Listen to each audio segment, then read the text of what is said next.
Our first presenter this afternoon is Sabine Feist. Sabine Feist is Professor of Musicology and Senior Sustainability Scholar at Arizona State University School of Music and Global Institute of Sustainability. Focusing on 20th and 21st century music studies, she published the monographs Der Begriff Improvisation in der Neuen Musik, that's by Studio 1997, and Schoenberg's New World, The American Years, Oxford University Press published that in 2011. And that book, Schoenberg's New World, won the Society for American Music Loewens Award for the most outstanding book on American music in 2011. And I constantly read this book over and over. I love this book. Congratulations. She also published Schoenberg's early correspondence with Ethan Heimo and Schoenberg's correspondence with American composers. And those are published by Oxford University Press as well.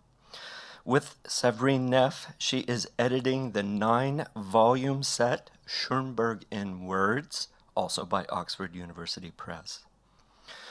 Author of over 90 articles in anthologies, journals, and reference works, and U.S. editor of Contemporary Music Review, she is currently editing the Oxford Handbook of Eco-Musicology. Sabine's presentation this afternoon is titled Reflections on Diversity Lacunas and Schoenberg's Rapport with American Composers. Please welcome Sabine.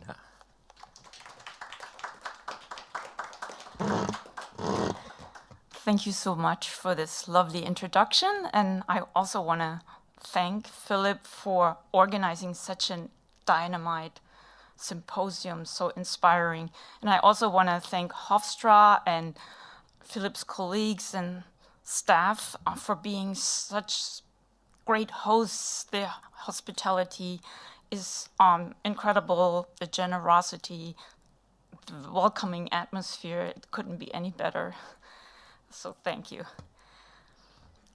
In researching Schoenberg's American Years, I have always been curious about how Schoenberg related to American musicians from marginalized communities, musicians experiencing discrimination based on socioeconomic status, gender, sexual orientation, race, and ethnicity.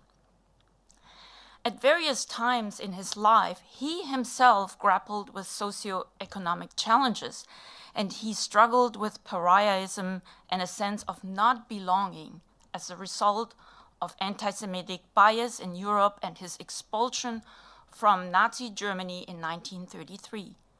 Furthermore, he established himself as a musical outsider and was often identified and treated as such by others, in part because of his innovative music and ideas.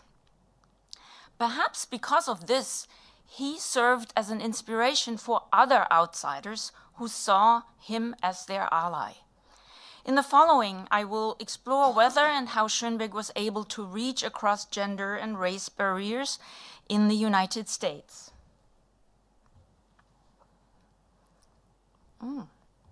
Okay, sorry, it just got stuck. Although Elisabeth Kappel, author of Schoenberg's Schülerinnen of 2019, stated that Schoenberg never completely shed the influence of Otto Weininger's misogynistic view of women, he challenged gender barriers.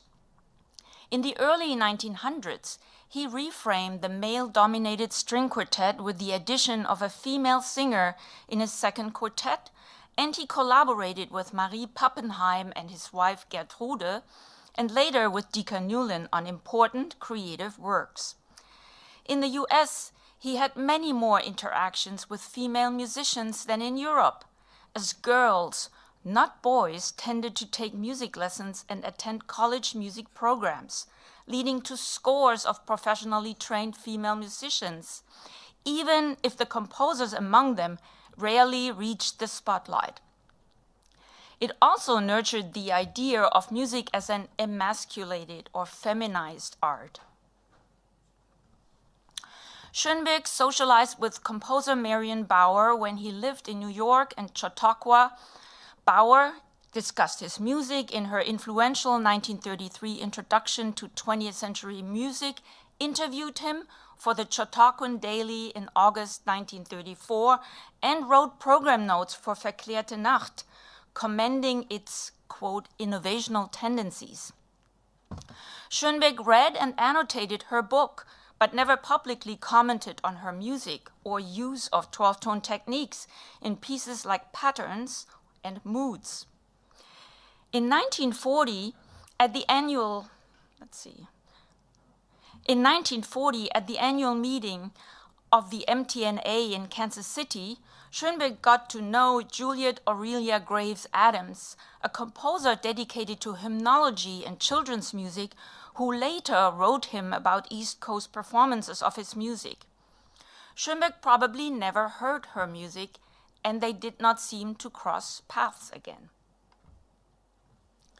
Similarly, he knew but rarely commented on Los Angeles women composers who were leaders in the local music club scenes.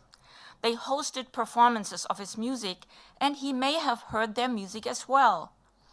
These artists include Grace Whitney Maby, president of the Wawan Club and expert on film music, Mary Carr Moore, specializing in opera, and Pro Musica Society president Gertrude Ross, whose works were inspired by Japanese and Hebrew texts and music. Schoenberg also knew composer-singer Bessie Bartlett Frankel, who communicated with him by letter, although only one letter from him survives. Aware of her influence on several local music organizations, he complained to her about conservative concert programming and uncritical Los Angeles audiences, urging her to attend his USC lectures on musical criticism.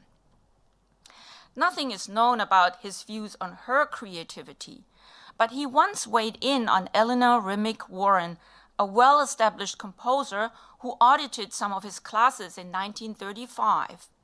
Asked by Dika Newlin what he thought about Warren's new choral symphony, The Legend of King Arthur from 1940, he said that it was, quote, partly not bad.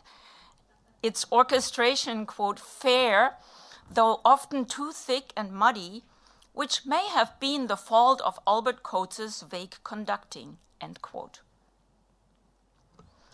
Schoenberg, however, was very involved in advancing the careers of his many female students in America. Among the circa 700 documented students he taught in his lifetime, about 1/3 were women, and the majority, more than 160, were American. They included composers Pauline Alderman, Annabelle Comfort, Blanche Gerber, Ramona Blair, Newlin, and Constance Shirley, music theorists Patricia Carpenter and Julia Howell, and performers Natalie Limonick and Rosalind Turek. In 1933, he chose among 75 applicants only female recipients, Annabelle Comfort and Lois Lautner, for the 2 available Malkin Conservatory scholarships. He also helped Lovina Knight and Newlin attain scholarships to study with him. At UCLA, where Schoenberg was chosen to serve as faculty advisor for the chapter of the International Music Fraternity for Women, Sigma Alpha Iota, he prominently programmed works by his female students at his studio concerts, certainly based on the quality of their work. He counted Gerber, Newlin, and Shirley among his most talented composition students in letters to colleagues. Newlin, who advanced Schoenberg's cause as his collaborator, writer, translator, editor, teacher, composer, and performer, ranks among his most talented and dedicated students, and Schoenberg supported her beyond lessons through advice, recommendations, and collaboration, documented in part in the large Schoenberg-Newlin correspondence, embracing 159 surviving letters. While Newlin was able to overcome some gender barriers and score successes as a composer and scholar, many of Schoenberg's other students, like Dorothea Bester and Ramona Blair, gave up their compositional careers due to gender discrimination in this field. This may also be the reason that Schoenberg's interactions with these artists are not better documented. Many of Schoenberg's cherished musician friends were queer, although it is not always clear that he was aware of their queer identities. It was taboo and kept private at the time. In pre-World War II America, gay male composers faced special challenges. As Schoenberg's openly gay student and early gay rights activist Lou Harrison explained, quote, "To take up serious music in America was seen as a sissifying thing. The fundamental Puritanism of American culture forced an otherness onto the gay composer. In a society where the woman was expected to play the harmonium, while the man went out on the range, any man assuming artistic sensibilities took on an almost cross-gender position," end quote. Moreover, modernist composers such as Charles Ives, Carl Ruggles, and Edgar Varese felt threatened by the successes of gay composers indebted to tonal music. Yet Schoenberg did not seem to believe in a gay cabal undermining the contemporary music scene, perhaps because numerous queer artists, Richard Bulick, Henry Cowell, Ingolf Dahl, David Diamond, and Virgil Thomson, supported his cause.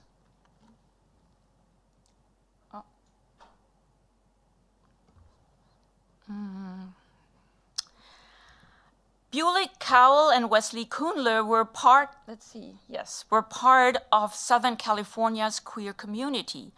All of them pioneered Schoenberg's music long before he arrived in the US. In 1912, Bulick gave the British premiere of Schoenberg's Opus 11. Kuhnler often performed Opus 19, and Cowell programmed and published Schoenberg's works through his New Music Society and New Music Quarterly. One could speculate if these musicians' embrace of Schoenberg's unconventional music might have been a coded means to express their queerness. When Cowell was incarcerated for having a homosexual relationship with an adolescent, Schoenberg selflessly pled for his release from San Quentin. He described Cowell as the, quote, "most distinguished, noble-minded, and idealistic character," end quote, quoting from Shakespeare's Hamlet, quote, "There are more things in heaven and earth than I dreamed in your philosophy," end quote. Unlike Ives, Schoenberg never severed his relationship with Cowell, remaining friends with him until the end of his life. Schoenberg also knew members of the New York City-based circle of gay composers, including Aaron Copland, Mark Blitzstein, Diamond, and Thomson. But he was closest to Thomson and Diamond, corresponding with both of them. Thomson and Schoenberg spent time together in Paris in 1933, and they met again in Los Angeles in the 1940s. As music critic for the New York Herald Tribune, Thomson regularly and positively covered Schoenberg in his columns and gave him a platform to print and discuss some of his speeches. Thomson spoke up for Schoenberg, an American citizen since 1941, when in 1947 the National Institute of Arts and Letters misleadingly honored him as a foreign artist. He also acted as mediator between Schoenberg, Olin Downs, and Copland when Schoenberg publicly blamed them for hindering the dissemination of his music. Schoenberg valued Thomson's loyalty, positively commented on his music, and represented it in the draft for his orchestration treatise. In 1944, Diamond, a prolific tonal composer, started a friendly rapport with Schoenberg. On a trip to Vienna, he even tried to retrieve autographs of Schoenberg's works from Universal Edition, an endeavor that failed because Universal owned the documents. Schoenberg gave Diamond an Edward Weston photograph of himself inscribed with the opening of the Largo from his fourth quartet. As a teacher, Schoenberg also attracted such queer composition students as John Cage, Richard J. Cumming, Lou Harrison, and Ben Weber, who were fascinated by his unorthodox musical ideas. All of them pursued different compositional directions, composing tonal and or dodecaphonic music during and after their studies with him. Harrison summed up his experience as Schoenberg's student working on tonal and dodecaphonic pieces in 1943, quote, "No person has given me so much confidence in myself, and I have had much need since then in the face of fads and fashions, of just that intense and real belief in the importance of honesty toward oneself and honesty towards the art, which I profess that you seem to give me," end quote. One of the large lacunas in Schoenberg's scholarship concerns our lack of knowledge about Schoenberg's relationships with BIPOC composers. Given that in 1940 his name appeared on the New York World Fair's Wall of Fame in a list of over 600 American citizens of foreign birth and American Indians and Negroes who have made outstanding contributions to America's culture, it would be fascinating to have insight into Schoenberg's interactions with and thoughts about BIPOC musicians in the US. We know that he listened to ragtime and jazz-inspired music in Europe and often critically commented on it. In the US, he met and taught a range of composers and performers who explored jazz and seemed to develop a liking of certain jazz styles. He encountered jazz artists in New York City through his ASCAP membership since 1939 and friends in LA. Among these were George Gershwin and Artie Shaw, Thomas Grisel, Oscar Levant, Marty Page, William Russell, Nathaniel Shilkret, and George Tremblay. Yet none of these were African American. Even though Schoenberg did not visit the rich but largely segregated African American music scenes in New York and LA, where he resided, delicate or indirect rapport between him and some black musicians developed. LA's black music scenes in the Central Avenue district grew during the 30s and 40s as jazz artists migrated west. And racially mixed schools had strong music programs that nurtured fledgling local artists such as Buddy Collette, Eric Dolphy, and Charles Mingus.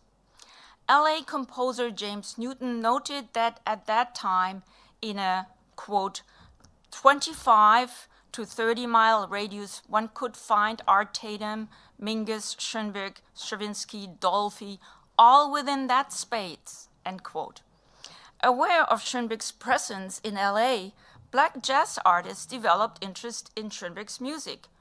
Cool jazz bassist Charles Mingus recounted that in the 1930s, he studied Schoenberg's compositional techniques under Lloyd Rees, a black composer and alleged Schoenberg acquaintance, I couldn't confirm that, who also taught Dolphy, Collette, and Dexter Gordon, among others. Schoenberg student Leslie Clausen instructed black and Hispanic students, music students at LA City College, and Tremblay, famous for advancing dodecaphony among film composers, taught Quincy Jones. As Duke Ellington made appearances in Hollywood films in the 1930s, and between 1941 and 43 resided in LA to create his socially activist revuesical Jump for Joy, the first of a series of more ambitious and large-scale compositions, he became aware of Schoenberg's presence. Schoenberg too knew of Ellington, one of very few black fellow ASCAP members. In 1945, Schoenberg wrote Deems Taylor about his growing influence on composers, including Ellington, who publicly declared that he sometimes borrowed from Schoenberg. Ellington is the only black composer Schoenberg ever mentioned in any of his letters. Oh, this would have been the slide you should have looked at. Outside the realm of jazz, Schoenberg knew William Grant Still, who, like him, settled in LA in 1934, and like him, conducted the LA Philharmonic, performing his own works. Similar to Schoenberg, who musically explored his Jewish identity, Still turned to his African American cultural heritage, merging it with neoclassical music elements. While not much is known about Still's and Schoenberg's interactions, we know that Schoenberg once stood up for Still as a member of the Crescendo Club, an institution facilitating the growth of musical standards in discussions and performances of contemporary music, often composed by its members. When Still was invited to join this club, an unidentified racist member tried to blackball him. But after fellow club member Otto Klemperer pleaded to expel the racist, Schoenberg suggested reverse blackballing, that everybody resigns, leaving the racist as the only member. The latter move was chosen, the racist gave in and Still could join the club. He may, however, never have known what happened behind the scenes. During his tenure at UCLA, few black students were enrolled, and possibly none of these happened to take his classes. UCLA's 9,600 students in 1939 only included 50 African Americans. Among them, however, was the iconic Jackie Robinson, the first athlete to win varsity letters in baseball, basketball, football, and track, and one of 4 players on the 1939 Bruins football team. According to Schoenberg's children, Schoenberg was a great Robinson fan. One might ask, if racial barriers had not existed, which BIPOC contemporaries of Schoenberg's white students would have taken lessons with him? Some of the above-mentioned local jazz artists, Thelonious Monk, John Lewis, Julia Perry, Hale Smith, or George Walker come to mind. Younger BIPOC musicians such as Cecil Taylor, Anthony Braxton, and James Newton have been posthumously touched by Schoenberg's personality, music, and ideas as well. Having grappled with pariahism for much of his life, Schoenberg deeply understood diversity, what it means to accept one another's uniqueness. Although not harassed and persecuted as in Nazi Europe, during Schoenberg's life in the US, Jews were often viewed as non-white or off-white, according to Matthew Jacobson's book, Whiteness of a Different Color. Thus, it is both curious and unsurprising that the New York World Fair's Wall of Fame honored the achievements of Schoenberg and other immigrants along with those of BIPOC Americans. In his Wall of Fame inauguration speech, Albert Einstein, and he was also on the wall, called the wall a gesture of, quote, regard and affection for those who are often seen as stepchildren of the nation, and a high-minded ideal calculated to stimulate just and magnanimous thoughts and feelings. In a time marked by xenophobia, homophobia, and racism, Schoenberg furthers diversity and inclusion to the best of his abilities, recognizing in Maya Angelou's words that, quote, in diversity there is beauty and strength. Thank you.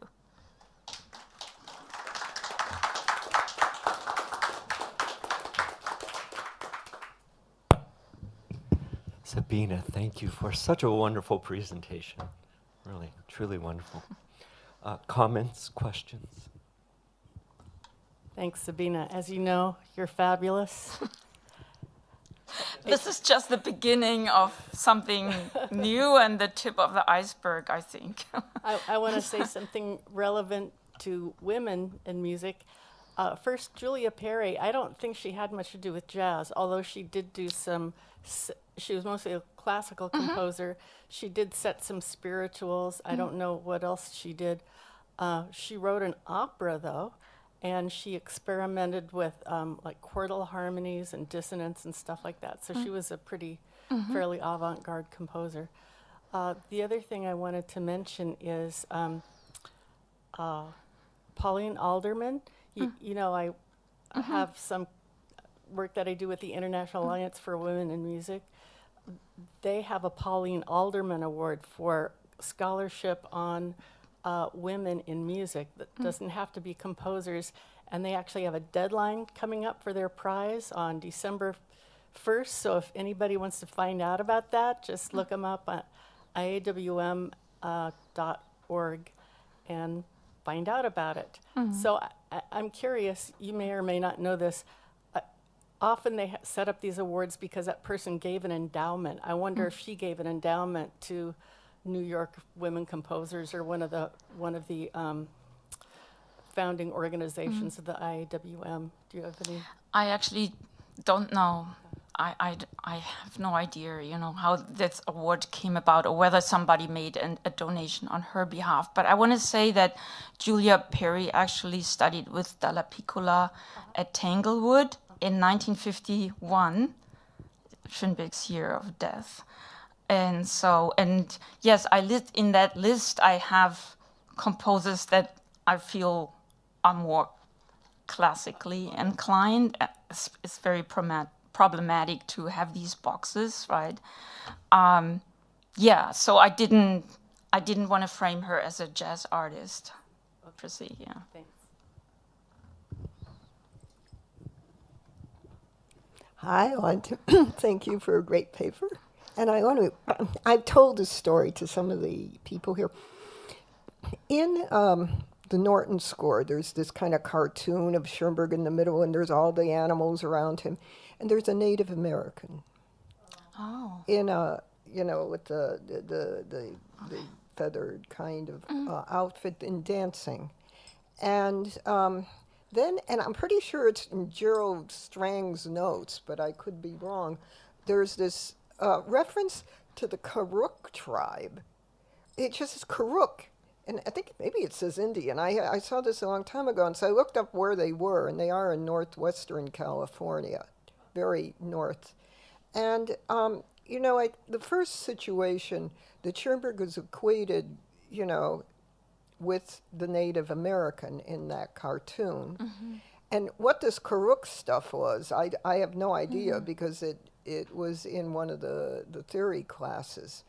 But in Germany, I was told that there was a fascination with Native Americans around the turn of the century. Is that true? Well, Schubert was reading The Last of the Mohicans, right, on his deathbed. So that goes further back. And then we have, of course, sauerkraut westerns as well in Germany, Winnetou and Old Shatterhand. But particularly at the turn of the century, there was interest in Native Americans in Vienna. I don't know. I can't tell you anymore. I just remember seeing it. Yeah, and, you know, like during Carnival season, you know, a lot of Germans dress up as Native Americans, and we got a bit of that also in the South Korean film Parasite, right? So, yeah, and it's actually very problematic, you know, this, so it was supposed to be fun, but it came at the expense of, you know, a marginalized community, and it's an expression of settler colonialism. And also of misunderstanding, you know, other cultures, right? Well, I just thought I would add that, but thank you. Yeah.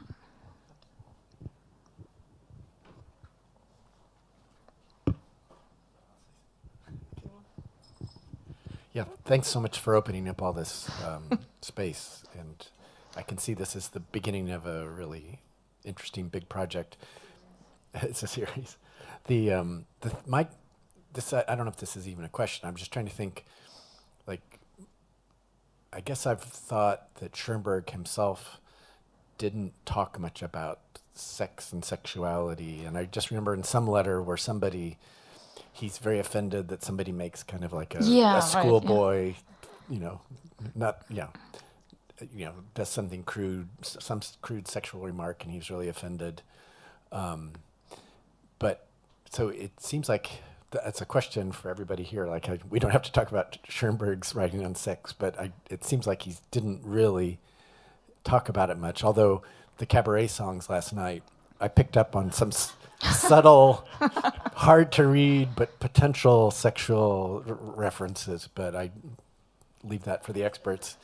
But I mean, it just seems like he didn't really engage with it, but it's kind of great, like compared to Varese, who just wrote just terrible things, and Ives wrote these terrible, like it's great to see that he wasn't that way. But just, I don't know if that's a question or just. Yeah, I mean, with the whole Cowell, scandal, he would have known everything, right? And then I also read in an interview with Gerald Strang that Richard Bulik really tutored Schoenberg about the whole situation and helped him craft this letter and so forth. And so, I mean, he must not have been totally innocent. And also, like Lou Harrison, he was like openly gay since his teens, and he was really out there, He was ahead of many others, and I could imagine that Lou Harrison wouldn't really hide anything. And so, in any case, I thought a lot about these things, and with regard to Schoenberg, as a teacher or as a, human being. And then, of course, a lot, I felt like a stalker, it's like poking around and it's like, did he have any black students, and how can I find out? Are there any photos of Schoenberg students so that I could verify? And that in itself seems racist, like I'm a white person, and then with sexual orientation, it's a bit the way I was brought up. It's like you don't mess with other people's business, and so here I am, trying to come to terms with these questions, but we're in a different period, right? But that's kind of like Tim Waltz, right? Mind your own damn business. That's right, yeah. So you're of that school, and evidently Schoenberg was of that school as well. Yeah. I want to compliment you on having Schoenberg outdoors, since he was an outsider. He's outside. Thank you. Thanks. I've written about Stravinsky a lot, and this question comes up sometimes with him, but we have to remind ourselves our pictures of these men are as older men, but they were young men and a very vibrant and open within the narrow music world, particularly, but, Schoenberg is living in Berlin in the 1920s and a leader, and he's which is a very outgoing and open, and those cabaret songs, absolutely. And also, I mean, Von heute auf morgen has arguably really misogynist text, and that was an opera from early on that very much tackles sex, straight or at least sexual relations, and infidelity and all.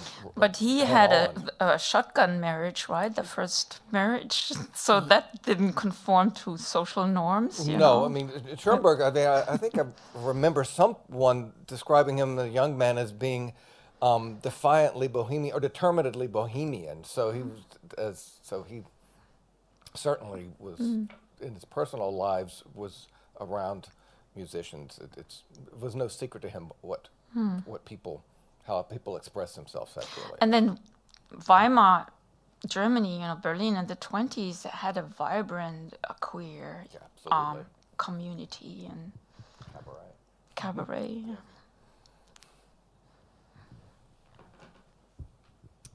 Any other comments, questions?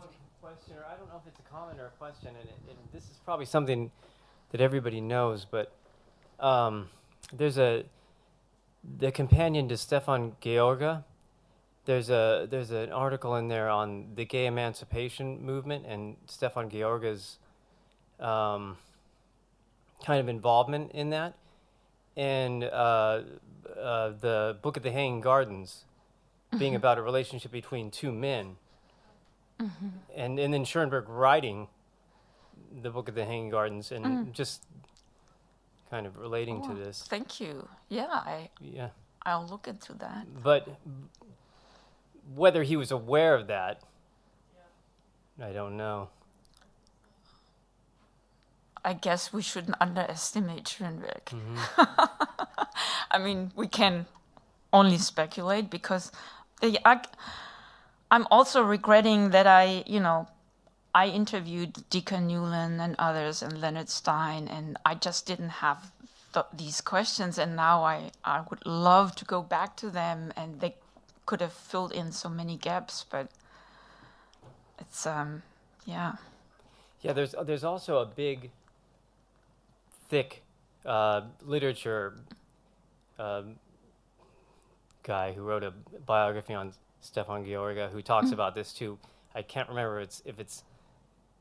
I'll have to talk to you, but there's that article in this big Karl thick biography. Schorske? No. On Stefan Georga. Oh, okay. Yeah, it's like a biography on Georga, and he talks about that too. But Yeah, thank you. yeah, whether Schoenberg knew about it, I don't know.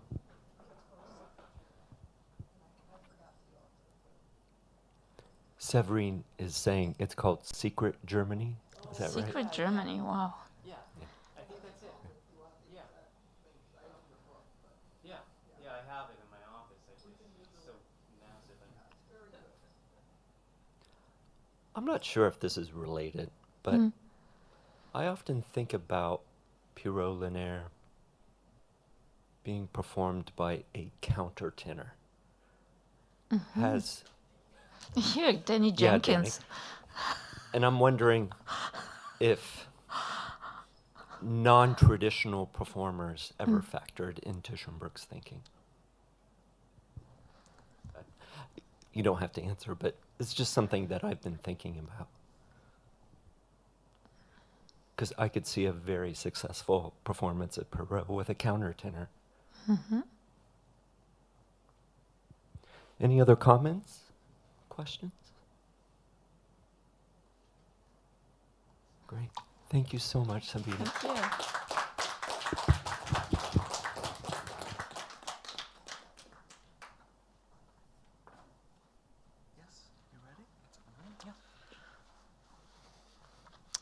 All right. Our next presenter, Benjamin Levy, is an associate professor of music theory at the University of California, Santa Barbara. His research focuses on modernist and contemporary music and on connections between music, literature, and the arts. He has published widely on György Ligeti, including the monograph Metamorphosis in Music, the compositions of György Ligeti in the 1950s and the 1960s.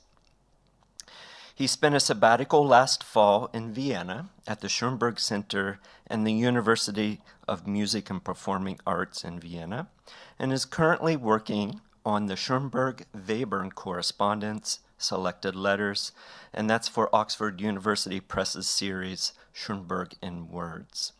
His talk today is titled A Correspondence and Its Limits, Schoenberg and Webern Reflected in Their Letters. Please welcome Ben Levy. Great. Thank you so much, Phil. Thank you to everyone here at Hofstra for all of the fantastic organization.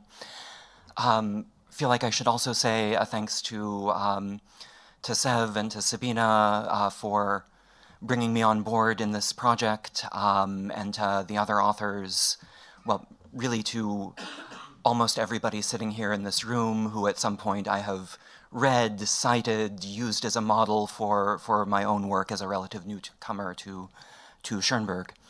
And I don't know if there are people from Vienna on Zoom at the moment, but if so, a huge thanks to those at the Schoenberg Center and to Regina Busch as well for being so generous with their information and their knowledge. The figures of Schoenberg and Webern loom large in contemporary composition, and as such have been subject to numerous comparisons across the years. As members of the Second Viennese School and pioneers of composition with 12 tones, they are often grouped together, emphasizing their similarities and common perspectives. Webern's work as a promoter and interpreter of Schoenberg's music, not to mention his activities raising money on Schoenberg's behalf or mediating in the Gerstel affair, all contribute to an image of a student devoted to his teacher's music and ideas, and have even suggested a subservient relationship, with Webern as a mere follower of Schoenberg. On the other hand, the differences between them are at times quite stark. Different uses of the 12-tone row, different religious convictions, and quite notably, a difference in their legacies. As expressed by Boulez in his essay Schoenberg is Dead, and echoed by many others associated with the Darmstadt festivals, Webern was the true innovator, who saw the ramifications of the row in different forms of serial organization, whereas these, quote, passed virtually unnoticed by Schoenberg in Boulez's reading. Thus, for the post-war avant-garde, it was Webern who gained a reputation as the leader, celebrated for his forward-thinking innovations. My paper today attempts to provide some nuance to these black and white perspectives and myths about these two colossal figures. Examining their correspondence, which moves seamlessly between the personal and professional, between quotidian realities and monumental occasions, has a humanizing effect and works as a kind of counterbalance to their larger-than-life reputations. And despite some of the limitations of this correspondence, missing letters, conflicting recollections, and the like, it may still give us reason to pause and reconsider aspects of our received wisdom about these composers. To put some of these issues into sharper relief, I will trace the history of another type of correspondence in their writing, by which I mean the somewhat mystical idea found in the writings of Emanuel Swedenborg, that divinity can be sensed through creation in both general and specific ways, appearing through celestial, spiritual, and natural levels. Indeed, that all aspects of the natural world are not just symbolic of heavenly things, but are direct emanations of the Godhead. Swedenborg compares a correspondence to the way that a facial expression reflects the, quote, affectations of the mind, making something at the intellectual or spiritual level apparent at the physical level. And he interprets many passages of the Bible as speaking in the language of correspondences, revealing their true meaning only through a deeper level of understanding and interpretation. These composers' familiarity with the idea of correspondences goes back to at least the 9th of March 1911, when Webern wrote to Schoenberg saying, "I am now reading a book that is not written by a human spirit, Seraphita by Balzac.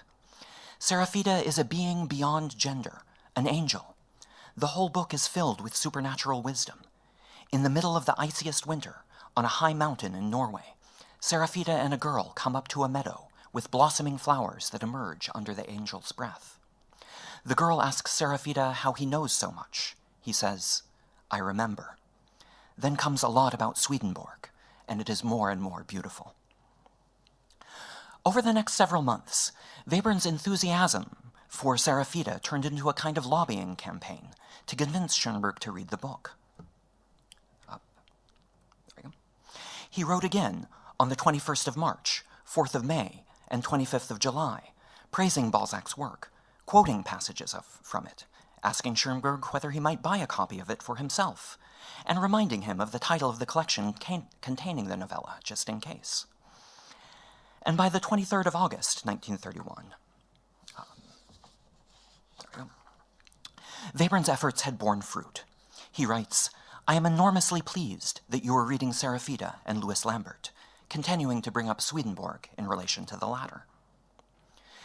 Nearly a year later, when Schoenberg was planning a major composition based on the novel, Webern's elation is still evident in his letter of July 23, 1912. "How happy it always makes me when you tell me something about your work, the large stage piece on which you are working now. What is it going to be like? I remember precisely what you told us about in spring in Berlin, Seraphita." And on the 30th of December of that year, Webern adds that he has reread the final section of the novel in anticipation of Schoenberg's new work. Webern must have taken some pride in having brought to Schoenberg's attention what he was now considering as the subject for a major work. But likewise, his confusion is evident when Schoenberg's engagement with the book took a more indirect approach and a reduced scope. From a letter of the 12th of October, 1913, 2.5 years after his first mention of the novella. Dearest friend, many thanks for your letter. I am so sorry that I am so far away from you again, and cannot immediately see your new works, the Glückliche Hand and the Seraphita song. Were you led to this by some mysterious stroke of fortune, since you were so very occupied with Seraphita, or did you already know the poem previously? I do not have Georga's translation, so I cannot glean any of the Dowson poem. Here we can start to notice some nuance to Webern's reputation as subservient. While his flattery was sometimes egregious, he was clearly also trying to exert some sway over his teacher, too, trying to draw Schoenberg closer to the things that he himself valued through his persistence, delighting in his successes and frustrated by the failures of his efforts. And his lavish praise can often be understood in the context of this aim. Even though Schoenberg strayed from Balzac's own text for his musical setting, I would like to suggest that the idea of correspondences between the physical world and its underlying spiritual reality is still highly relevant, and, in reference to the theme of the symposium, that this background might even affect the way we listen to the work. The poem by Ernest Dowson, translated into German by Stefan Georga, can be seen as placing some weight on the more superficial actions of the plot. Willifred and Mina putting aside their attractions to Seraphita in order to focus on their religious education.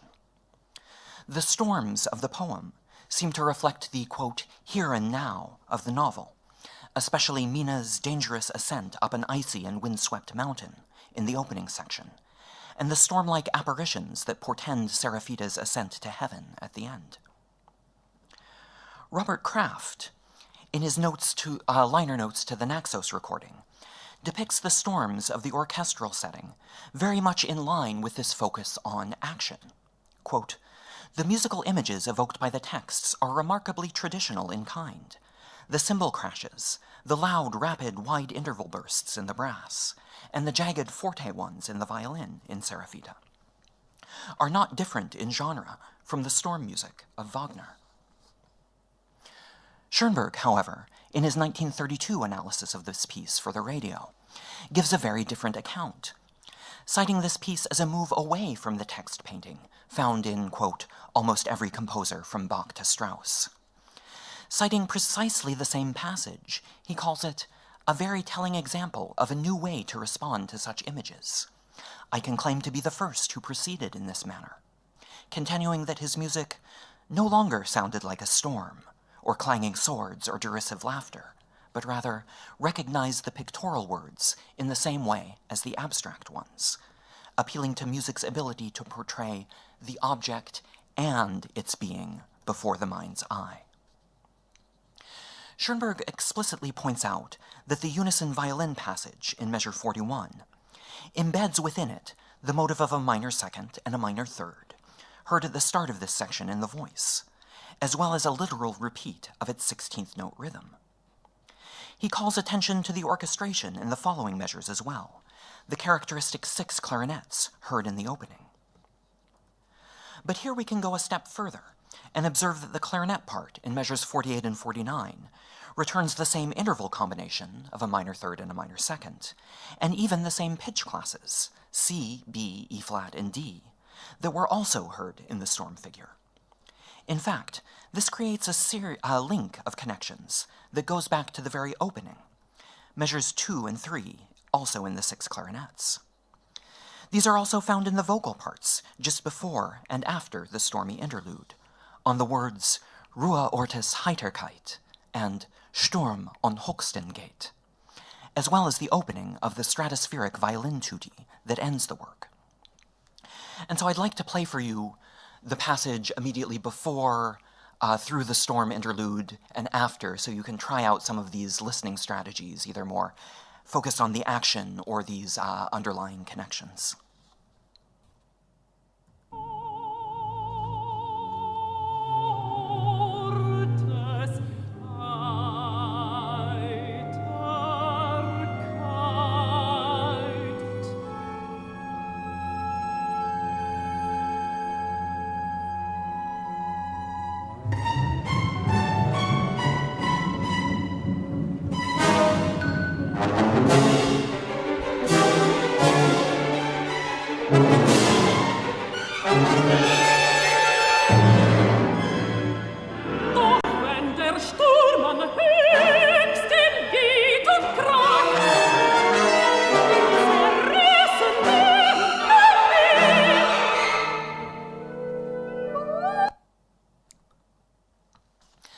These types of connections and their relations to pitch class set theory have been discussed by Jack Boss. But what I would like to add here is the observation that Schoenberg's separation of the object and its being, and his recourse to a deeper, even subconsciously understood network of connections, fits well with the Swedenborgian idea of correspondences to a deeper level of being, and a shift on focus from the literal meaning of the text to an underlying spiritual meaning, in which the storms of the story are manifestations of spiritual motions in the firmament, which are simultaneously playing out through the characters, and, we might add, the musical forces representing them. Another episode from the letters that makes particularly direct reference to the idea of correspondences comes through the discussion of Webern's stage play, Tod, which quotes directly from sections of Swedenborg's Vera Religio. In a letter from the 10th of November 1913, responding to Schoenberg's critique of the drama, Webern explains his use of the citations, saying that while drafting the last scene, he opened the book directly to this passage, as if by fate. Quote, "Then it occurred to me that in the 5 scenes of my work already written, I had dealt only with correspondences, that of the herbs, alpine flowers, the spring, the wind, etc.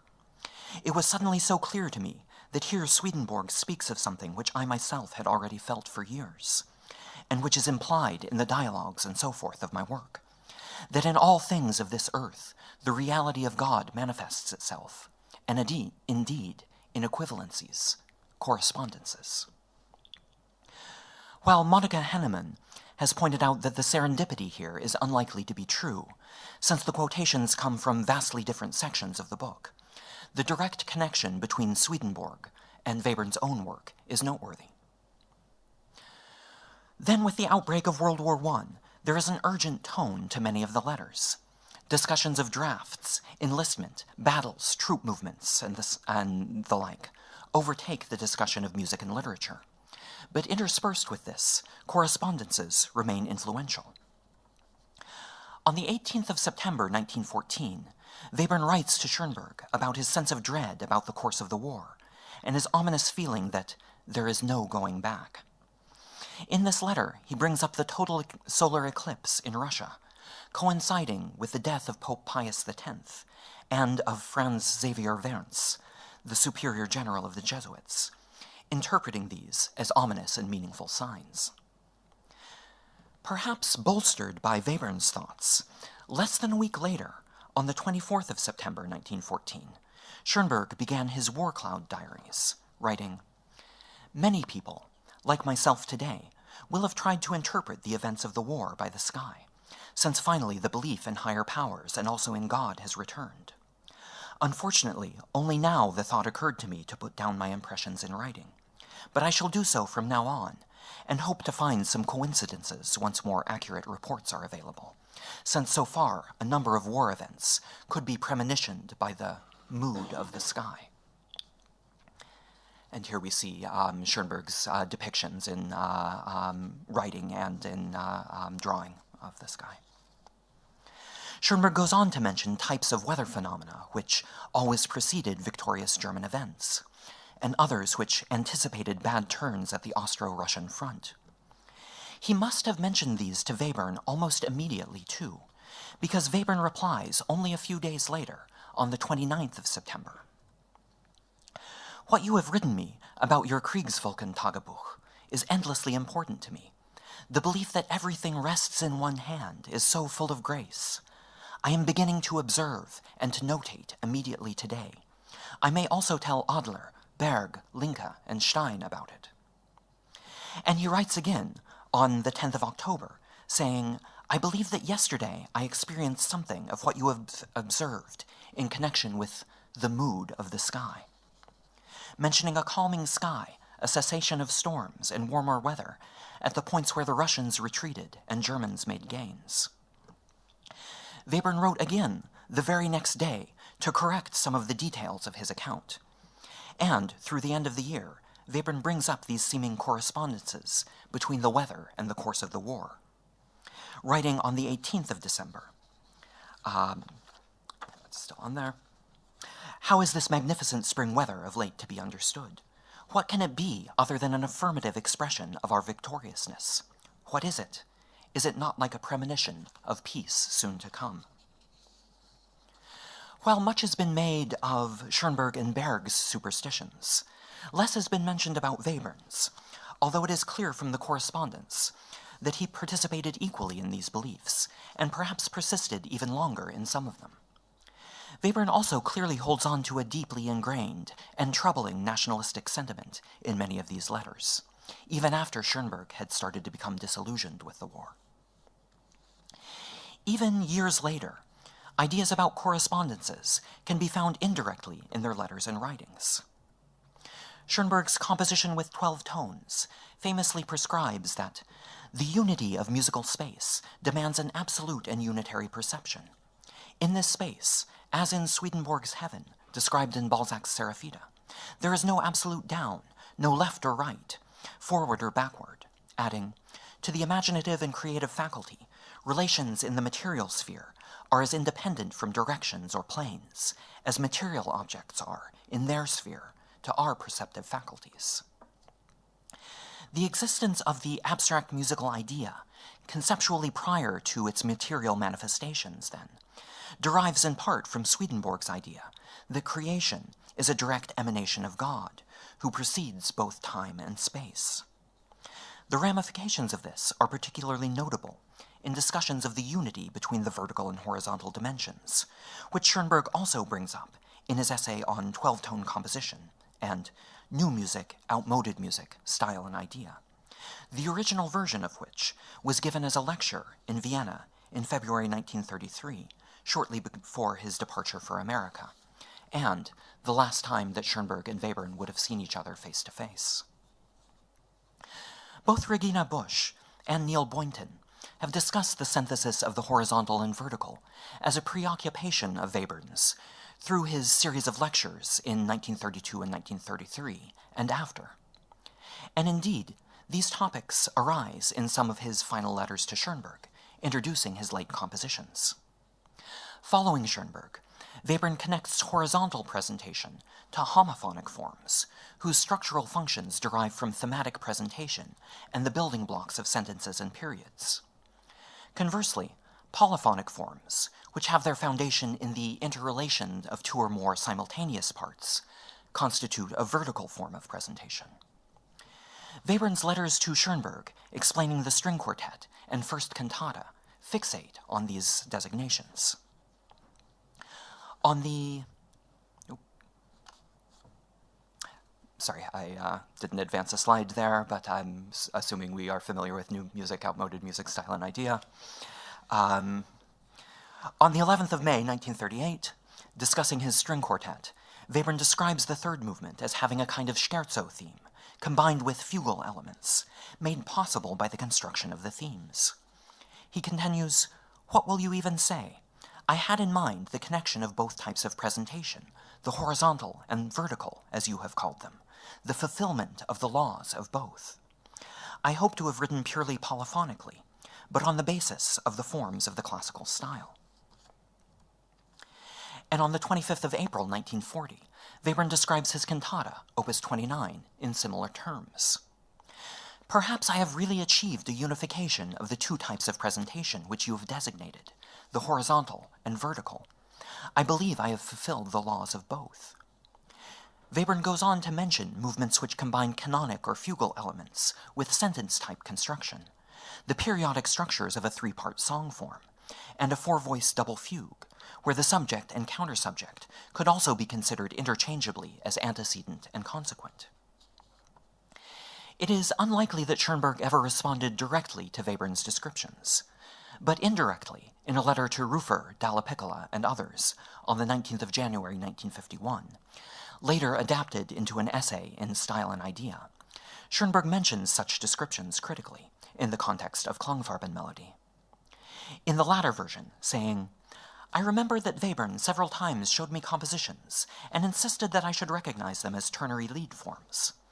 It is certainly most naive to think that Klangfarbenmelodien will be like ternary songs. The two will be no more similar than a scherzo and a fugue." this use of exactly the combination which Webern had used to describe the third movement of his string quartet is surprising, as is the dismissive tone, considering that on the 8th of July, 1939, Schoenberg had shared a lengthy and detailed description of his fundamentals of musical composition with Webern, ending, "It does me infinite good to finally be able to talk with someone who understands what I mean and who is able to value it." Regina Busch has warned against the trend, prevalent in post-war interpretations of Webern, of dismissing the composer's descriptions of traditional formal devices in his music. And here, as a final point, I hope to put this observation in the context of the correspondence as a whole, keeping in mind the full Swedenborgian significance that a synthesis of the horizontal and vertical would have had. While the focus has often been on the usage of individual row forms, I believe that Webern had more in mind than a simple technical device, or just the employment of contrapuntal elements within homophonic forms. Although in the end, and with such limited contact, even Schoenberg seems to have taken him at face value. The synthesis of the horizontal and vertical seems to have had a spiritual significance as well, searching for a timeless musical idea that would correspond in a deep and meaningful way to the perfection of the divine.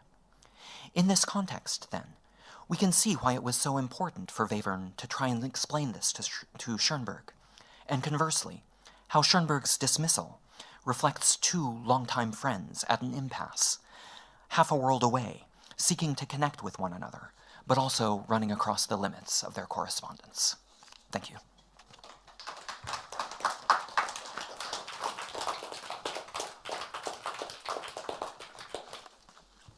Thank you very much, Ben. Any comments, questions? Yeah, Jeff. Well, first of all, thank you for a wonderful paper, and I'm gratified to see it starting out with the first Opus 22 song, which, you know, I've lived with for many, many years. As when I was working on my doctoral dissertation, I dug into Dowson's poem and the literature, or the critical literature that surrounds it, and found that it's actually usually interpreted as autobiographical. He had an underage girlfriend and was dying of a consumptive disease, essentially. And so this was sort of a message to her, you know, not to get too close, but, you know, just touch me once before I go down.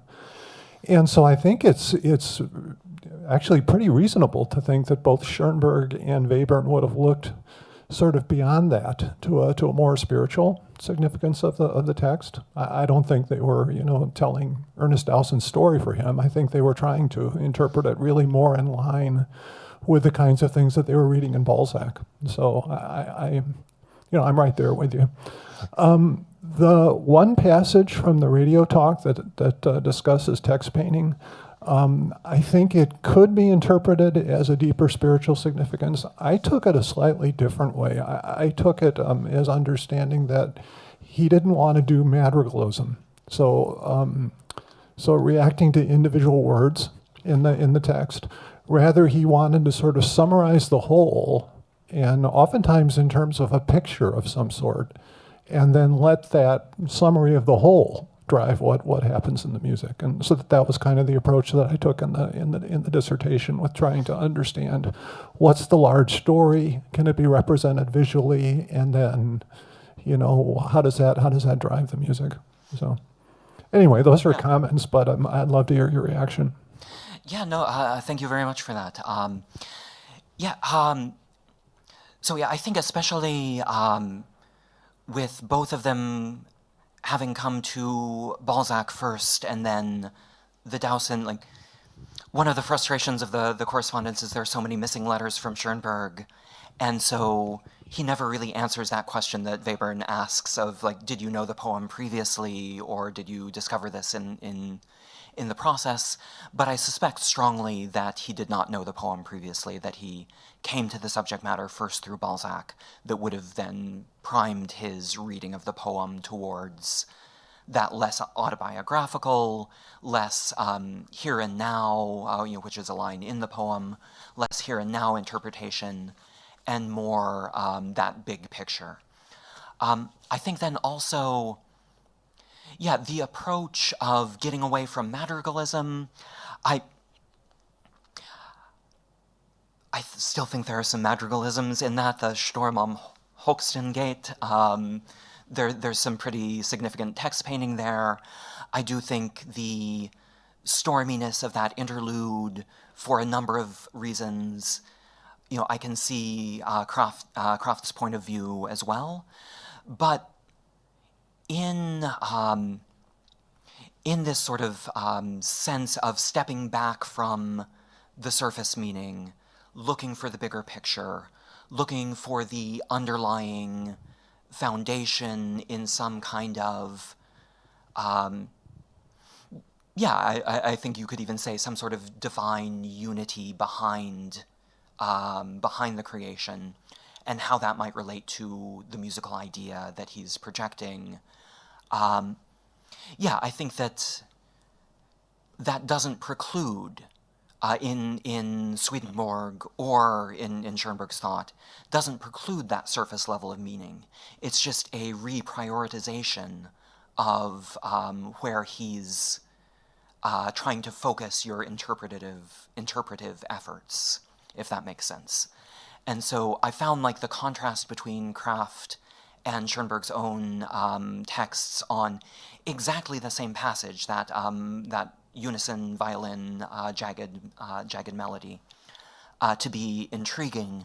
But I think understanding that as weighting influence a little bit more towards the action of the drama, or the underlying, where this action is coming from, what big picture does it fit into, and then coding that in reference to Balzac and Swedenborg in a more religious way is kind of my take on the matter. I just wanted to make a couple of comments. That there is a psychoanalytic interview, you've read it, and I don't know, it's around 1934 with this guy Bala, his last name Bahle. And he asks Schoenberg to describe his first kind of impulse when he composes, and he says it's sounding in a moving space. And a lot of, like almost like clouds. And the whole idea of the weather and the natural, it's from Goethe, has a vast, a vast literature on that. And he checked, I think for World War, I don't know, one of the wars, he was checking the shapes of the clouds. And there's a book somebody here probably knows, I don't know, that somebody wrote on Webern and Goethe. And Webern even during those, actually, I think it was 1918, so just after. There's the Clouds Diary, and he gets that from... The Cloud Diary I talked about and is from 1914, but Webern has like settings of Goethe's poem Cirrus, draft settings, with direct reference to clouds. And actually, Goethe, there's evidence that Goethe read Swedenborg, and I didn't get a chance to work this into the paper, but like one of Swedenborg's metaphors for this idea of correspondences, as I said, is the emotions that are happening at the sort of intellectual or spiritual level are made apparent through their manifestations in your countenance and your facial expressions. Another that he uses frequently is a very organic metaphor, is like the potential of the tree of branching is made visible through the bud, and so that force that's propagating is also a kind of ripple into the physical realm from that more spiritual source. And I think that that idea is very compatible with the organicism that Schoenberg derives from Goethe. I'll just say one other thing. There's the volume 3 of Counterpoint was a counterpoint in homophonic music. Okay. Just as a topic. Yeah, and I think, Phil, we corresponded a little bit about this, because that's in that detailed letter about fundamentals that Schoenberg sends to Webern. He describes like so many of the sections that he's planning, including, I believe, that section of counterpoint and homophonic forms.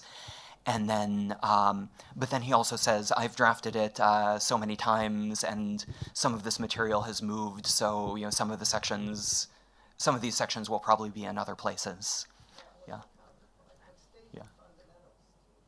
Yeah, in some of the subheadings or some of the subsections. Yeah. What really came through to me in your paper, just hearing all this, is, especially at the end there when you're just talking, is the idea of metaphor. And I was thinking of, in particular, that older book, Metaphors We Live By.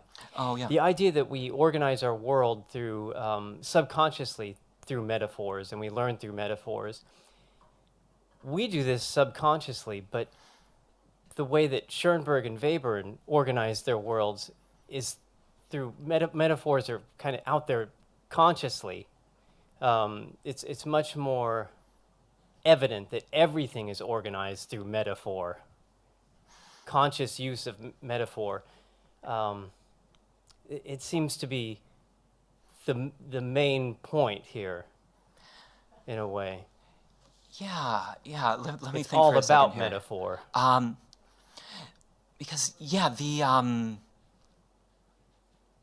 and I'm trying to think about that like through the Lakoff and Johnson, where a lot of these metaphors become not just mental patterns, but also like embodied ways of understanding the world. Like you physically relate to something as what are some of his things like source and path, or container, and that's like some of these physical relationships are so ingrained that we can hardly understand the world without recourse to those, even when the actual physical relationship in space is somewhat indirect and metaphorical.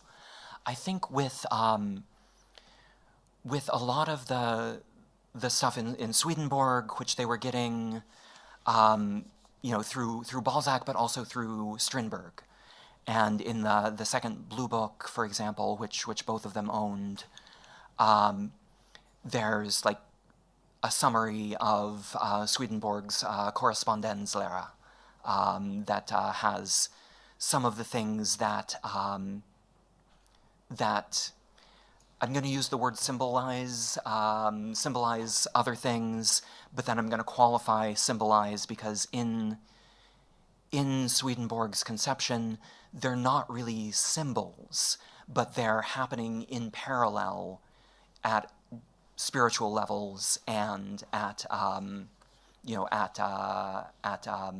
physical levels, which I think with that sort of horizontal and vertical presentation in Webern's 12-tone music is significant, because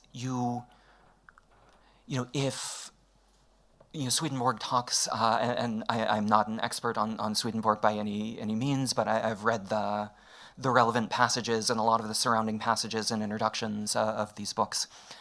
But Swedenborg talks a good bit about corruptions of these the language of correspondences, and bringing his contemporary practice back in line to this sort of mythical or language of presentation of an idea that's simultaneously vertical and horizontal. If we take this not as symbolic, but actually as happening in parallel, then that's a way of reinforcing that heavenly relationship, of kind of sending those, to put a slightly more hippie-ish version of it, but like putting those good vibrations back into the world in a way that I think, the Beach Boys, vertical presentation in the Beach Boys, my next paper. But no, I think that, this is so ingrained in Webern especially, and I think Schoenberg drifts a little bit farther from Swedenborg. There's a fair bit of anti-Semitism in Swedenborg, for instance, and that, he says things in some of these books that the language of correspondences was known to ancient peoples. Traces of it you can still find in like this very problematic way in these other cultures, ancient culture, presumed to be ancient cultures.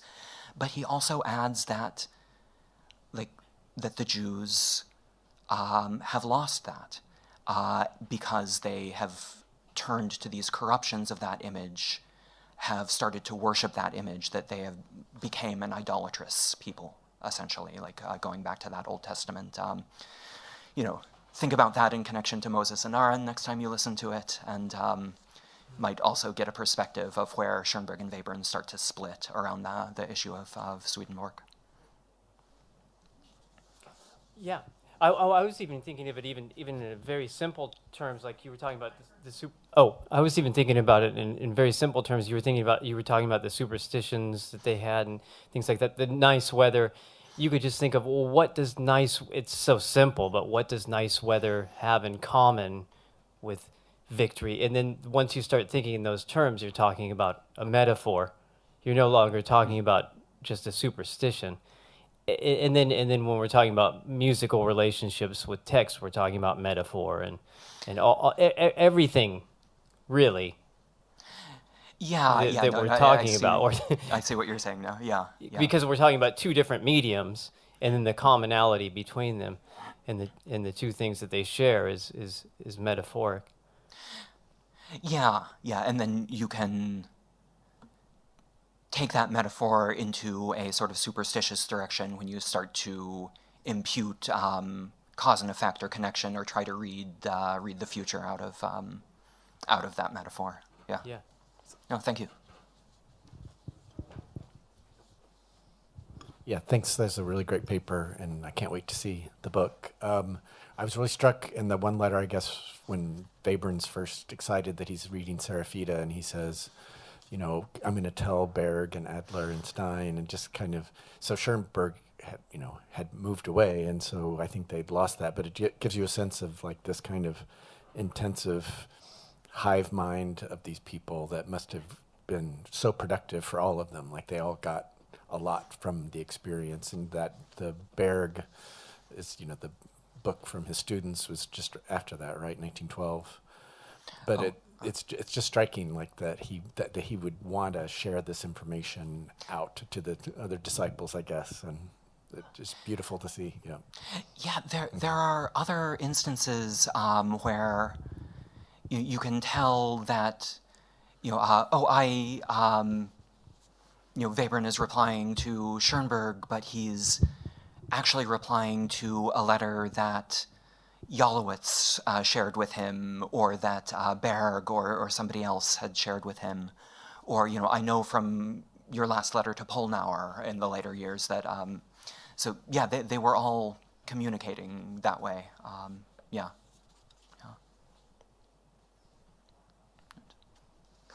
Thank you. Any other questions?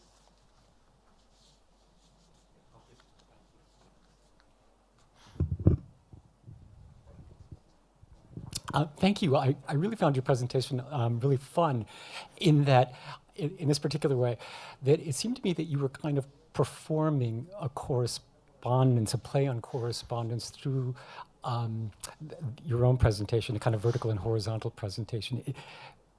Would you agree? So, there's I was kind of playing with the term correspondence in the yes. the letter correspondence, the idea of Swedenborg, of correspondences, and then the ways that we take Schoenberg's and Webern's ideas as corresponding to one another, and then the ways in which those commonalities start to break down under scrutiny. Right. And what makes it fun is that you don't acknowledge that. Oh. So it's up to it's our reading, and I quite agree with Gordon, I guess, about the metaphoricity of correspondence.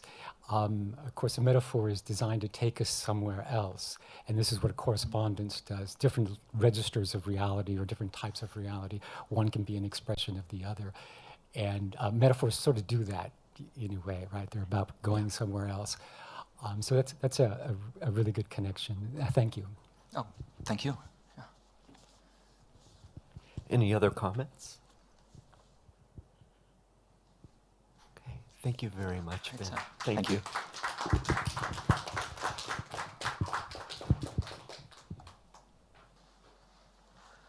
All right, our final presenter today is Danny Jenkins. Danny is Professor of Music Theory and Associate Dean of Graduate Studies, Public Music, and Experiential Learning at the University of South Carolina.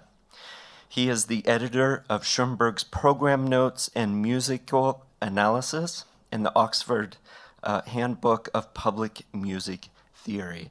And I just want to say his book on these Schoenberg's analyses is so wonderful. I pick it up all the time and read through it. So, the title of his talk this afternoon is The Orchestration of Counterpoint in Schoenberg's Weihnachtsmusik. So please welcome Danny.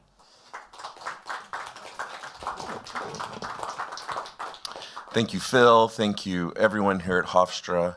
Thank all of you for sticking around for the end. We haven't yet had Halloween, and so I especially want to thank Phil for putting the paper about Christmas music as close to the end of the conference as possible. When I was an undergraduate student in the early 1990s, I had a subscription to the BBC Music magazine. I eagerly anticipated the arrival of each volume of the magazine because it included a compact disc. And I couldn't wait to discover new music that I did not know, or to listen to a different recording of a work I already knew. Of these recordings, one of my favorites was called Music for Christmas, a collection of Christmas music by classical composers. This recording included excerpts from Handel's Messiah, a Bach Sinfonia, piano transcriptions by Liszt of Adeste Fideles and In Dulci Jubilo, as well as Dormi Jesu by Webern and The Burning Babe by Malcolm Bruno. My favorite track on the CD was a recording of Schoenberg's Weihnachtsmusik. I listened to it on repeat and wondered how the Schoenberg I had learned about in music theory and music history class could be the same Schoenberg who had written this composition. Little did I know the role that Schoenberg and his music would play in my life. I have always thought that Weihnachtsmusik would make an excellent transcription for wind band. My bachelor's degree is in music education, and I taught high school band in Kentucky before returning to school to get my master's degree in music theory and composition and my PhD in music theory. During my master's degree, I took a Schoenberg seminar with Gene Christensen that was formative for me, and when I went on to Eastman to do my PhD, I decided to continue to work on Schoenberg. Although my dissertation was focused on atonal vocal music and my contribution to the Schoenberg in Words series focused on his program notes and analyses, the idea that I would return to Weihnachtsmusik someday was always lurking in the background. Thus, when in the summer of 2019 on a trip to Vienna, Theresa Muxenader mentioned to me the idea of having worldwide events in 2024 to celebrate the 150th anniversary of Schoenberg's birth, my mind quickly sprang to Weihnachtsmusik. As the date approached, I reached out to my colleague at the University of South Carolina, Dr. Cormac Cannon, Director of Bands, and asked about the possibility of performing both the Theme and Variations Opus 43A and a transcription of Weihnachtsmusik. With him on board, I reached out to Larry Schoenberg for the permission to arrange, which he thankfully granted. The process of arranging Weihnachtsmusik provided me the opportunity to bring to bear my knowledge about Schoenberg to a very practical end. In my presentation today, I will discuss how Schoenberg's writings guided my transcription. The presentation will conclude with a recording of the University of South Carolina Wind Ensemble giving the world premiere of the transcription, which I conducted at the Koger Center for the Arts on the campus of the University of South Carolina in Columbia on September 22nd, 2024. Schoenberg composed Weihnachtsmusik in December 1921. The piece is based on the Christmas carols Lo, How a Rose Ere Blooming and Silent Night.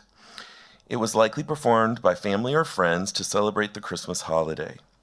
The instrumentation of 2 violins, cello, piano, and harmonium recalls the kinds of forces that were used in one of the arrangements that were created for the Society for Private Musical Performances.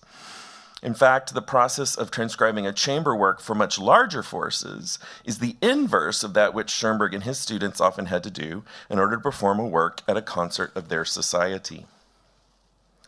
In the posthumously published Coherence, Counterpoint, Instrumentation, Instruction, and Form, which I will refer to by the acronym ZKIF, Schoenberg wrote, "The true basis for all instrumentation is composition itself.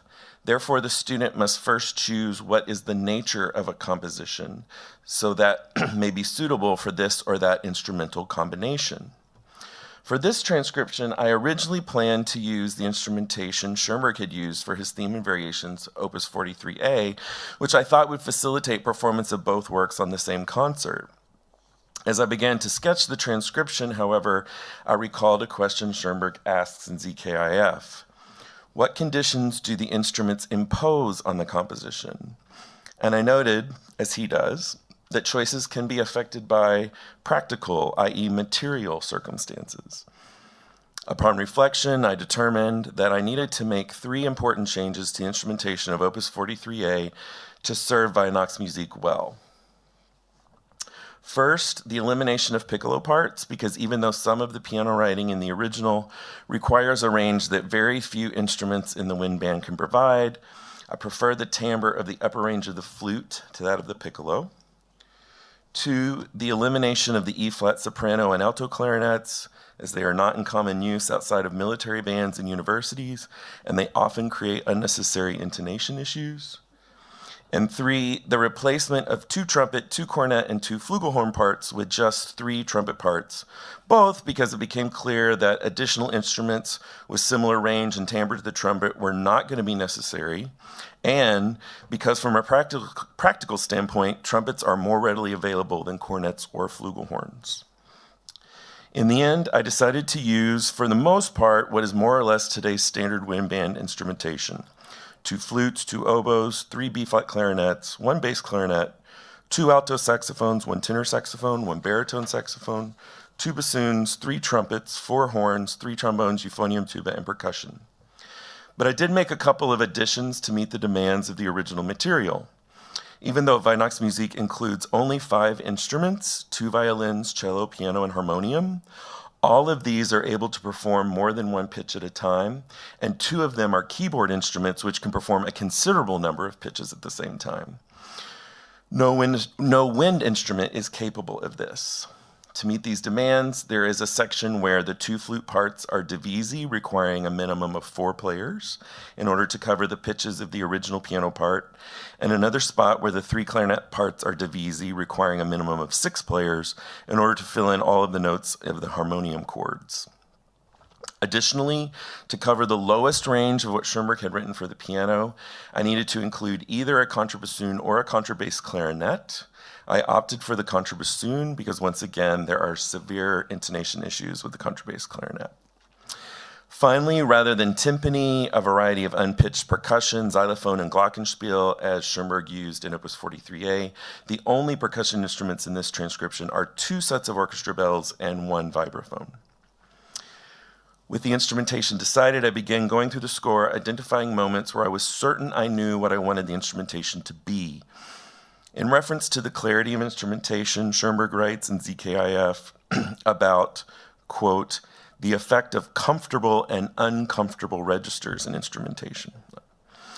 Perhaps because of my background arranging for high school bands, it was my nature to keep the instruments in their comfortable registers. While this has the practical effect of making the transcription playable by more groups in the future, it also fits with the original material, which keeps the instruments within very comfortable range.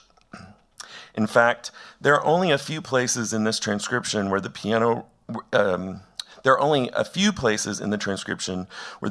writing demanded that the instruments went beyond what I would have felt comfortable for my own high school band. Concerning clarity, Schoenberg also writes about homogeneous and heterogeneous combinations and sparse and dense instrumentation, kind of counterposing these.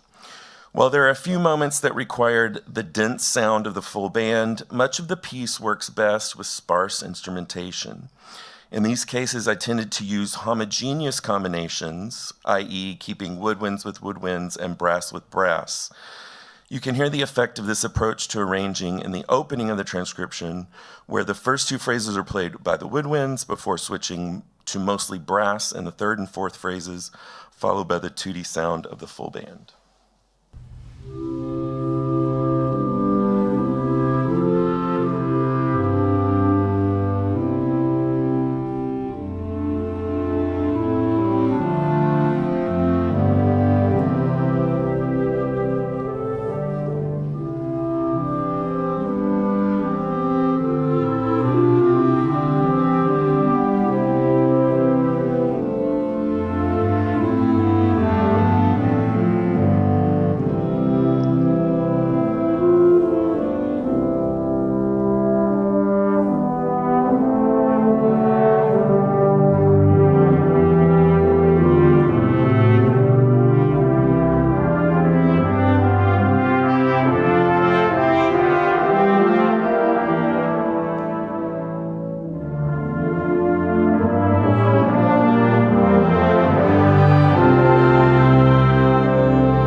The biggest challenge in achieving clarity in the transcription was the contrapuntal nature of the voices.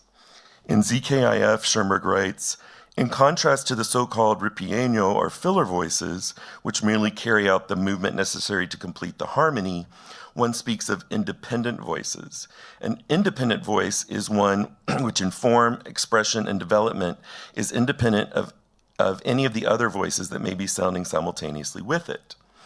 While there are clear examples of filler voices in the opening of Weihnachtsmusik, which you just heard, much of the composition includes these contrapuntal independent voices. Abwicklung, Schoenberg's term for the contrapuntal presentation of the musical idea, relies heavily on exact or near exact forms of repetition to continuously reveal the idea from various sides. This excerpt from measures 20 to 27 provides but one example of how contrapuntal presentation of the idea yields independent voices in Weihnachtsmusik. On the top staff, you have the melody of Lohauer Rose Air Blooming.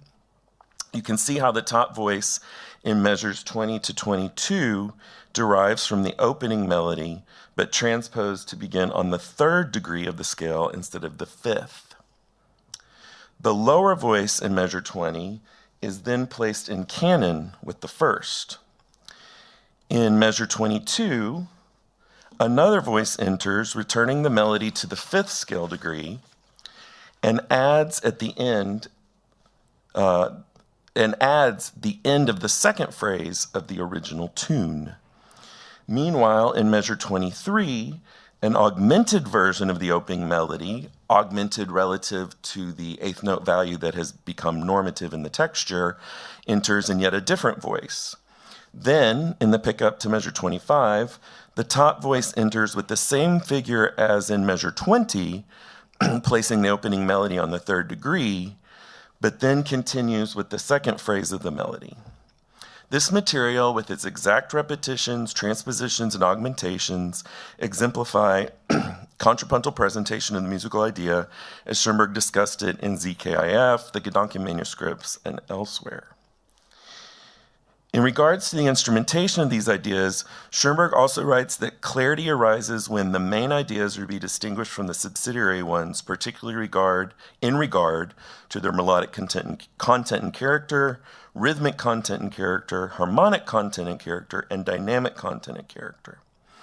At the first rehearsal, it was clear that the students did not have a sense of how the voices fit together, when to bring their parts out, and when to fade in the background.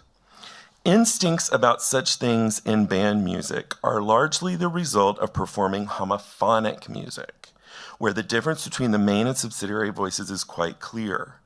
It was difficult early in the rehearsal process to determine if the balance issues we were having were the result of my orchestration or if the students simply needed more familiarity with the piece.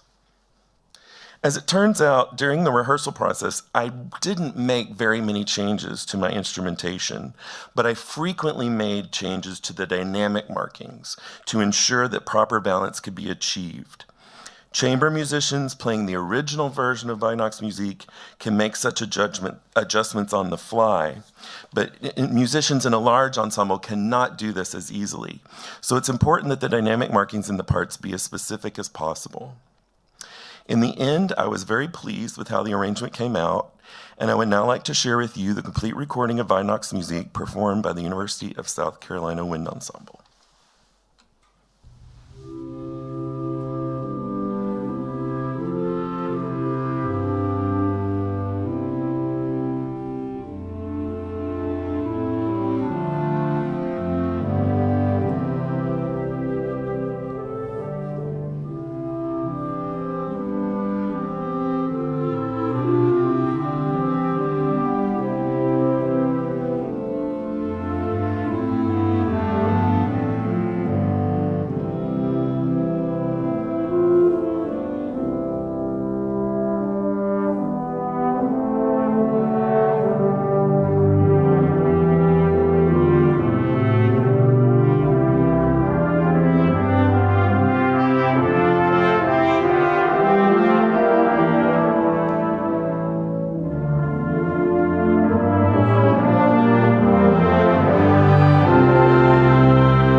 Thank you.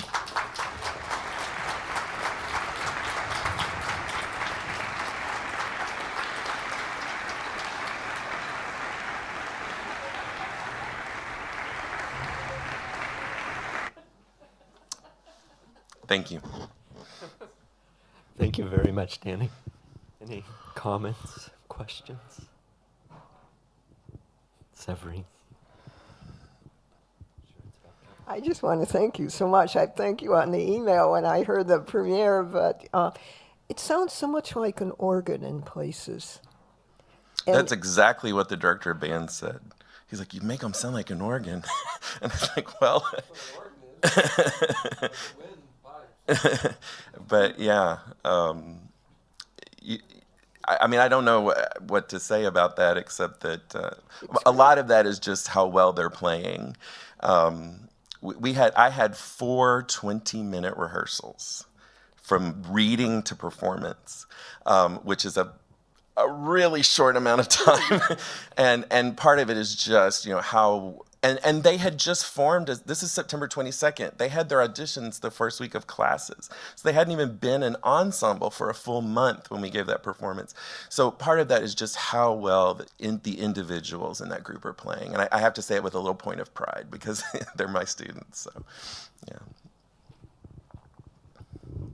Yeah, really great arrangement. So I'm happy to plug it at ASU. My question is it going to be published, or Yeah. what is the state of? Yeah, so when I first asked for permission, Larry said that Belmont would publish it, but I need to follow up.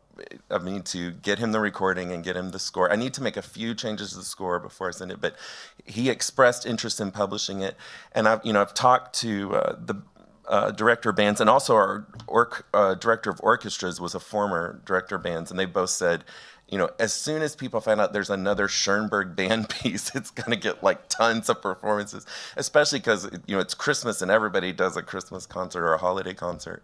So I'm hopeful that there will be a lot of performances.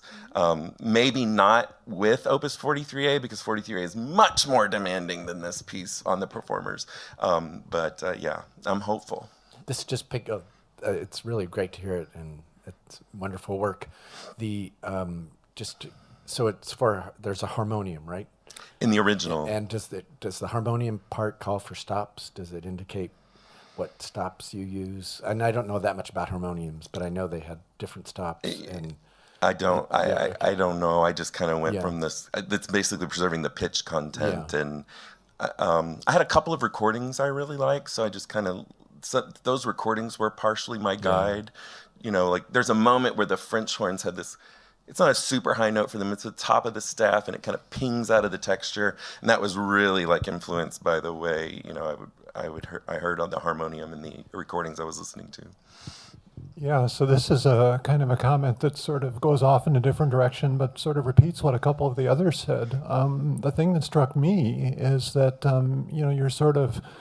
you're working with families, right? I mean, there's the clarinet family, there's a sax family, there's kind of like, I heard conical brass and cylindrical brass kind of together in different places, but not always. And the different families are kind of growing out of each other and overlapping in different ways. And so the question would be, I haven't had a chance to hear Schoenberg's original. Does he do that too? I mean, is it sort of like a kind of like, well, here's one family and then I'm going to blend it into another one and then blend it into another one, or?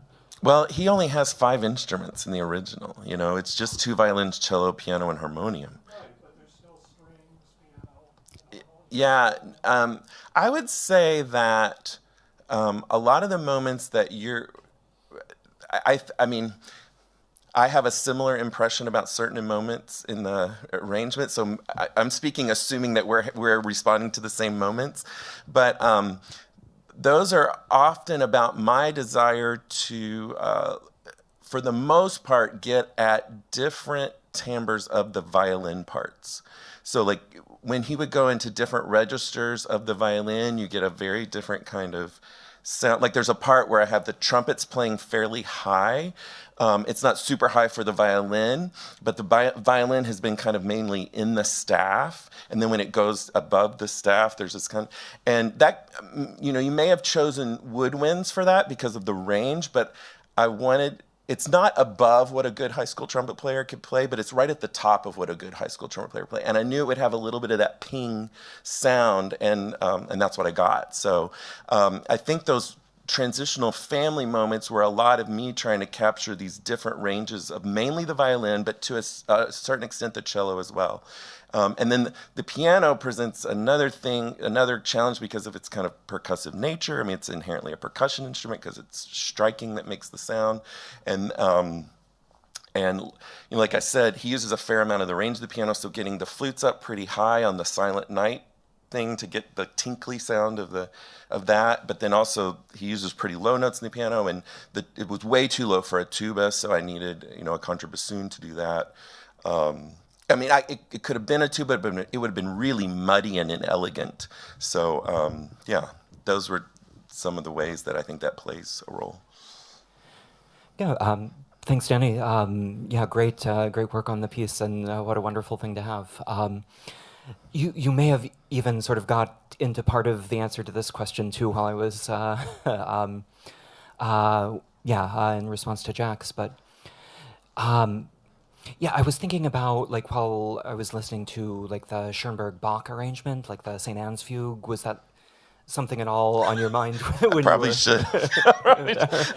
But, like, some of the blends, like, starting with a pure instrumental family and the way it converts into something else, or taking, like, a single instrumental character and bringing it into kind of a hybrid or a blend. Yeah, I didn't go back and, I didn't go back and study any of his orchestrations to do this. I was really studying, but I did go back and read these sections of ZKF, and I went back and read the notes for the orchestration book, and just tried to bring to bear, like, all this reading I've done over the years, and how important the idea is, and expressing the idea, and that was kind of constantly in my mind. It's like, how is there going to be real clarity with the idea? I think there are some real challenges with performing Opus 43A because of some inherent orchestrational issues. Schoenberg did not understand the band. I mean, I feel comfortable saying that. He understood ideas, and he understood counterpoint, and he understood these things, but he didn't completely understand the makeup of what he was dealing with. And so I was just really focused on making sure that I could get as much clarity of the musical ideas as possible. So that was really my guiding light. 2 questions. That was really great, thank you. I was wondering, since you wrote this for students and there's, I guess, at least some pedagogical component to it, did any of Schoenberg's writings on that front or hints at that affect just both, I guess, in terms of the arrangement process and also the rehearsal process? And I'd love to hear about that. I would have loved to have time in the rehearsal process to do it. I mean, I gave just some very brief explanation, but I mean, 4 20-minute rehearsals was just a real restriction. So I didn't really have, unfortunately, as much time to kind of go into some of that as like I had wanted to. And then, as far as the first part of your question, I think I was probably guided more about what I was talking to Ben about.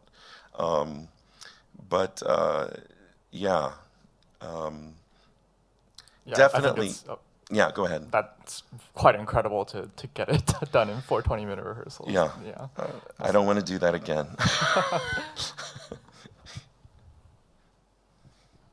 Will some version of this be included in the publication? I have a reason for asking that. Version of what? This paper? Oh, probably just some, maybe like one page on the frontispiece or something. Oh, okay. I think it would be really neat because what I enjoyed about it was the inclusion of the ZKIF quotes, and then you showing how somebody might realize this advice. Yeah. I thought that was really nice to see it done. Yeah. Like I said, it was great to take all this knowledge and put it to a very practical end. Not that writing books and articles isn't a practical end, but this was a different kind of practical end. And there was something very rewarding about that. I would love to see that at the beginning of the publication, but You could call it Models for Beginners in Orchestration. Congratulations. I teach orchestration, and so a lot of these, I think you did an excellent job. It is the question about blending the instrument families together, and as opposed to not, is directly, one would approach that based on what the difference between what Schoenberg describes as primary voices and filler voices, and or a secondary voice, but an equal one. And Schoenberg, just judging from his other works, tended to sometimes to emphasize different colors, and so Stravinsky does this too when he also orchestrates pieces.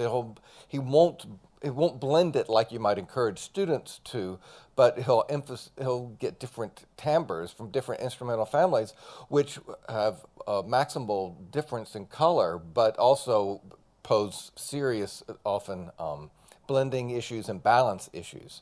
So that's where putting them together like this, I'm glad you were doing this, because and they will naturally sound like a band will naturally sound like an organ, because it's a bunch of pipes with air blowing through them, and if they're blended well, then they're going to sound like a harmonium or an organ. So, congratulations. Thank you. So the Schoenberg Center has their YouTube channel, and at Christmas they always play Vinox music. So hopefully they'll play Schoenberg's Vinox music and then your orchestration of it. That would be wonderful. Yeah. This isn't for Danny. I just wanted to say we all should stand up and applaud for you, for Phil, for all his work, and for having had such a great conference.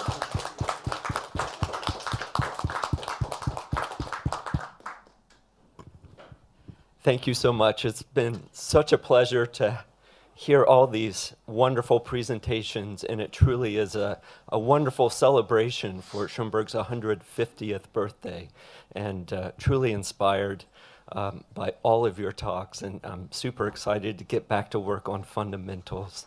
And so thank you to all of you, and I hope we continue to listening to Schoenberg, his compositions, his teaching, and his writings. So thank you so much. Thank you. Only 2 months until Christmas. Do your shopping now.